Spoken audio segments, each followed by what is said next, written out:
இனி சொந்தங்களுக்கு வணக்கம். இன்னைக்கு ஆட்டு ரத்த பொரியல் செய்ய போறோம். முட்டை வச்சு எப்படி செய்யலாம்னு பார்க்கலாம் வாங்க. அட்டகாசமா செய்யறோம்.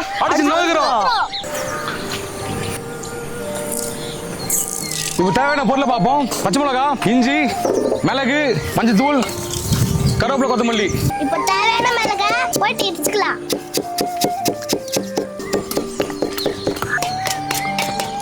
நம்ம மிளகு இடிச்சு முடிச்சிட்டியாமா? இடிச்சிட்டேனே. சரி அப்போ போயிடலாமா? இப்போ எண்ணெய் காஞ்சிடுச்சு. பச்சை மிளகா, இஞ்சியும் அரிசியா போட போறாங்க. எல்லாத்தையும் போடுமா? போட்டு மிளகு இப்போ உரல போட்டு இடிச்சு வச்சிருக்கோம். எவ்வளோ போட்டுக்கலாம்? மஞ்சள் போடுப்பா.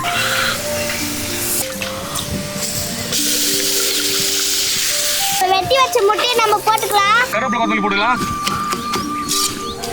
எப்பா தூக்கி போயிட்டு ஒரு கட்டு கட்ட போறோம். வாங்க போலாம். ஓய் சூப்பர் ஆட்டு ரத்தமும் முட்டையும் சூப்பர் டேஸ்ட். இன்னும் செய்து பாருங்க.